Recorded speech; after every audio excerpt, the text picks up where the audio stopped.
طیبہ پڑھ کر پاکستان کا مطلب کیا؟ لا الہ الا اللہ۔ دستور ریاست کیا ہوگا؟ محمد رسول اللہ۔ یا اس کی بنیاد یا اس کے دستور پر اگر بندہ قربان ہو جائے۔ حضرات محترم، میرے محبوب نبی کے ایک صحابی مکہ المکرمہ میں میرے کریم مصطفیٰ کی ایک شخص بے ادبی اور گستاخی کرتا ہے، تو میرے کریم مصطفیٰ اپنے ایک صحابی کو بلا کر عرض کرتے ہیں، اپنے ایک صحابی کو حضرت ابن امیس، یہ میرے کریم مصطفیٰ کی ایک صحابی ہے، میرے کریم مصطفیٰ نے کہا ابن امیس، تو حضرت ابن امیس نے کہا کہ روحی لروحی کا، یا رسول اللہ میری روح آپ کی روح پر قربان ہو جائے، میں حاضر ہوں۔ میرے کریم مصطفیٰ نے کہا کہ مکہ المکرمہ میں ایک شخص نے میری گستاخی کی ہے، مجھے اس کی گردن تن سے جدا کر کے لاؤ، یعنی کہ دوسرے الفاظ میں اس کی گردن میرے قدموں میں لا کر رکھ دو۔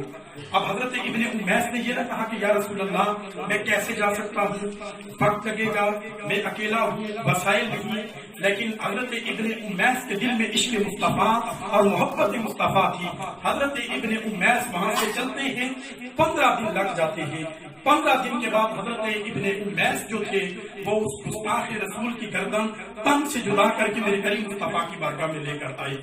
اب اگلی بات، یہ بچے ہیں، بوڑھے ہیں، توجہ سے سننا، جو بندہ ناموس رسالت کے لیے کام کرتا ہے، ختم نبوت کے لیے کام کرتا ہے، اللہ کے محبوب نبی اس کو کیسا اجر عطا فرماتے ہیں۔ جب میرے کریم مصطفیٰ کی بارگاہ میں گردن تن سے جدا کر کے پیش کی تو میرے کریم مصطفیٰ نے یہ نہ کہا کہ یہ تو نے کیا کر دیا ہے، میرے کریم مصطفیٰ نے کہا کہ ابن امیس یہ عصا لے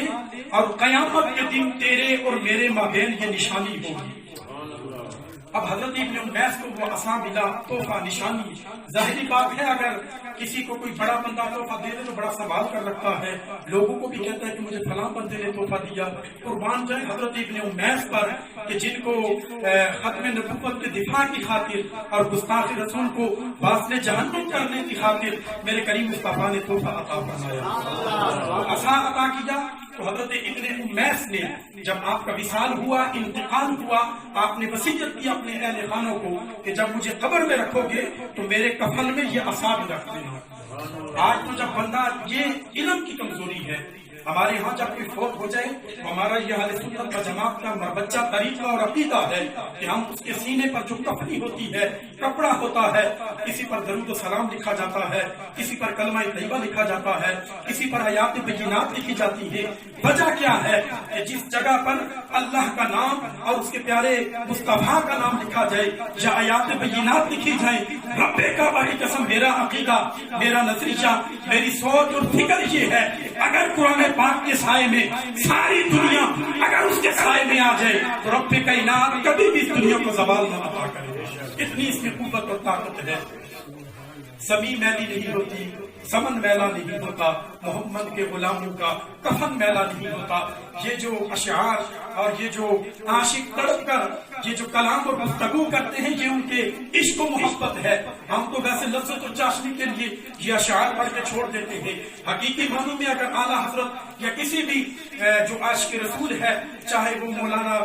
رومی یا جامی کی صورت میں ہو، جس کے بھی وہ الفاظ اور متن گہرائی سے پڑھے جائیں تو پھر انسان کو پتہ چلتا ہے کہ عشق مصطفیٰ کیا ہے اور محبت مصطفیٰ کیا ہے۔ تو حضرت ابن امیس نے کہا کہ یہ میرے کفن میں رکھ دینا تحفے کے طور پر۔ تو اب حضرت ابن امیس نے وہ عصا، وہ نشانی اپنے پاس رکھی۔ جب قیامت کا دن ہوگا، ظاہری بات ہے صحابہ کرام نے دین اور اسلام کی خاطر کتنی مشکلات کو برداشت کیا، کتنی تکلیفوں کو برداشت کیا۔ صدیق اکبر رضی اللہ تعالی عنہ آپ تو قیامت کے دن یہ کہہ سکتے ہیں کہ یا رسول اللہ علیہ السلام، جب میرے کریم استاد سیدنا صدیق اکبر رضی اللہ تعالی عنہ آپ نے علن اعلان تبلیغ کی، اللہ کی توحید و وحدانیت کو بیان کیا، نبی کی رسالت کو بیان کیا، تو یہود و نصارہ جو تھے، کفار و مشرکین جو تھے، حضرت سیدنا صدیق اکبر پر پتھروں کی برسات کر دی اور لہو لہان کر دیا۔ آپ بے ہوش ہو گئے۔ صحابہ کرام کے پاس موجود ہے، کوئی دوا لے کر کھڑا ہے، کوئی پٹی لے کر کھڑا ہے، کوئی پانی لے کر کھڑا ہے۔ یار غار کو جب ہوش آتا ہے، آنکھیں کھلتی ہیں تو حضرت سیدنا صدیق اکبر پکار کر کہتی ہے، مجھے بتاؤ میرے کریم مصطفیٰ، میرے نبی کس حال میں ہے، میرے نبی کس کیفیت میں ہے؟ ماں کہتی ہے بیٹا، تڑپ کر ماں کہتی ہے بیٹا میں دوا لے کر کھڑی ہوں، پانی لے کر کھڑی ہوں،